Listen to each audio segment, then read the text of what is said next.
comfortable, and no one seems to hold me like you do. Good morning everyone, welcome back to my YouTube channel to a new vlog. তো thumbnail আর title দেখে আশা করি বুঝতেই পারছো যে এটা জামাই ষষ্ঠীর ভিডিও। জানি অনেক লেট হয়ে গেছে, কিন্তু কি করব বলো, গ্যালারিতে পড়েছিল তাই ভাবলাম ভিডিওটা দিয়েই দিই। তো এটা হচ্ছে জামাই ষষ্ঠীর আগের দিন, মানে সন্ধেবেলা।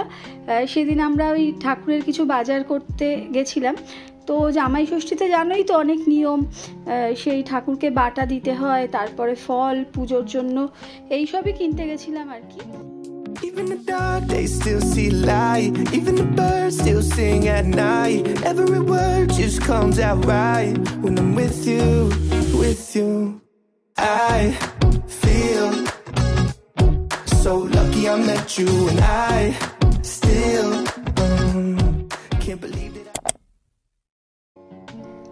আর এটা হলো জামাই ষষ্ঠীর দিনের সকালবেলা। দেখো আমি সকাল সকাল স্নান করে নিয়ে আর শাড়ি পরে নিয়েছি, রেডি হয়ে নিয়েছি ঠাকুরের পুজো দিতে যাব বলে মন্দিরে। তো দেখো ঠাকুরের সব জিনিসপত্র জোগাড় করে আমি যাচ্ছি মন্দিরে পুজো দিতে। তো মন্দিরে খুব একটা ভিড় ছিল না যদিও, মানে দু একজনের পরেই আমি পুজো দিতে পেরেছি। তাড়াতাড়ি করে পুজো দিয়ে আসতে হবে, কেননা ওদিকে আবার ওর বাবার অফিস আছে।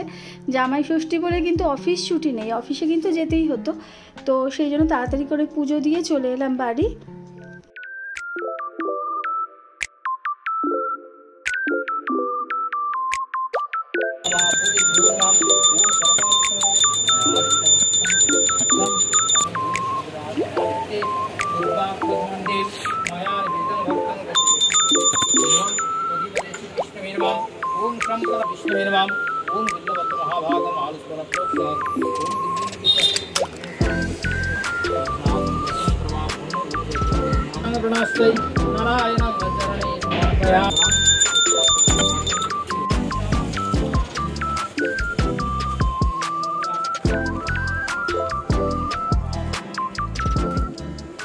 বাড়িতে এসে দেখো দুই মা মিলে আশীর্বাদ করতে শুরু করে দিয়েছে, মানে আমার শাশুড়ি মা আর আমার মা দুজনে মিলে সবাইকে আশীর্বাদ করলো। ওই পাখার বাতাস দিতে হয়, এইসব ধান দুব্য দিয়ে আশীর্বাদ।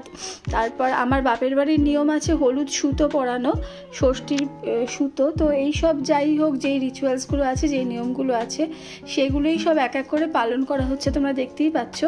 আর এদিকে দেখো আমার বর কিন্তু একেবারে অফিস যাওয়ার জন্য রেডি হয়েই বসে পড়েছে। আশীর্বাদ নিয়েই ও বেরিয়ে যাবে অফিসে, কারণ অনেক লেট হয়ে গেছিলো। আর এই যে আমার মা জামাইকে আশীর্বাদ করছে। তো সকালবেলায় তো এই পুজোর চক্করে সেরকম কিছু রান্না করতে পারিনি। আর সেদিন আমার শরীরটাও একটু খারাপ হয়ে গেছিলো আর কি, গরমে রোদের মধ্যে বেরিয়ে। তো সেই জন্য মা সেদিনকে সবাইকে বাইরে থেকেই খাবার আনিয়ে দিয়েছিল আর কি। যে মানে আমি রান্নাবান্না কিছুই করতে পারিনি, হঠাৎ করে অসুস্থ হয়ে পড়ি। তো সেই জন্য মা সবার জন্য, মানে আমার তো উপোস ছিল আর কি, আমি, মা, আমার শাশুড়ি মা সবাই উপোস। আর এমনি ওদের বাকি আমার ছেলে মেয়ে বর, ওদের জন্য মা সবার জন্য আর কি বাইরে থেকে খাবার আনিয়ে দিয়েছিল। এটা হচ্ছে বাবার জামা, এটা হচ্ছে আমার জামা যেটা একটু পরে আমি পরবো, আর এটা হচ্ছে ভাইয়ের জামা।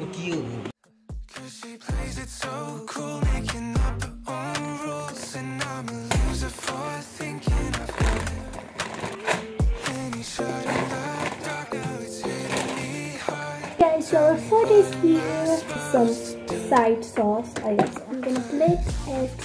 তো এই দেখো এখানে বারবিকিউ থেকে ওদের জন্য নুডলস, চিলি চিকেন এইসব দুপুরবেলা আনিয়েছিল। আবার রাত্রিবেলা ওর বাবা যখন অফিস থেকে আসে তখন ওর জন্য আবার আলাদা করে খাবার আনিয়েছিল।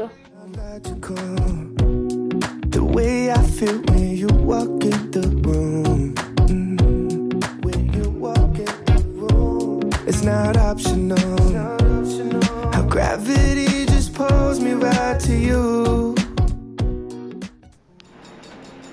তো সারাদিন রেস্ট নেওয়ার পরে সন্ধেবেলায় আমি দেখো ওদের জন্য একটু ফিশ ফ্রাই বানাতে বসেছিলাম। তো মাছগুলো আমি আগেই ম্যারিনেট করে রেখেছিলাম, আদা, রসুন, কাঁচা লঙ্কা, ধনেপাতা বাটা দিয়ে, আর লেবুর রস, গোলমরিচ গুঁড়ো, নুন সব দিয়ে আর কি খুব ভালোভাবে মাছগুলোকে অনেকক্ষণ ধরে ম্যারিনেট করে রেখেছিলাম। তারপর আর যা হয় আর কি ময়দার গোলায় ডুবিয়ে তারপর ডিমের কোটিং করে আর বিস্কুটের গুঁড়ো দিয়ে একবারে ফিশ ফ্রাইগুলো রেডি করে নিলাম। যাতে সন্ধেবেলা ওর বাবা এলে সবাইকে একেবারে ওদের ভেজে দিতে পারি। তো যেহেতু আগেই বললাম আমাদের উপোস ছিল, তো আমরা তো এইসব খাইনি, আমাদের একদম ফলার, আর এগুলো ওদের জন্য। আর ওর বাবা যেহেতু একদম অয়েল ফ্রি খাবার খাওয়ারই চেষ্টা করে বেশি, সেই জন্য ও সবসময় যে কোনো ভাজা ভুজি যাই হোক ফ্রায়েড আইটেম ও কিন্তু এয়ার ফ্রায়ারে খায়। আর এই যে তেলে ভাজাটা দেখছো, এটা কিন্তু আমার ছেলে মেয়ের জন্য, ওরা তো আবার এয়ার ফ্রায়ারে খাবে না, তো ওদের জন্য আমি একটুখানি তেলেও ভেজে দিলাম ফিশ ফ্রাইগুলোকে।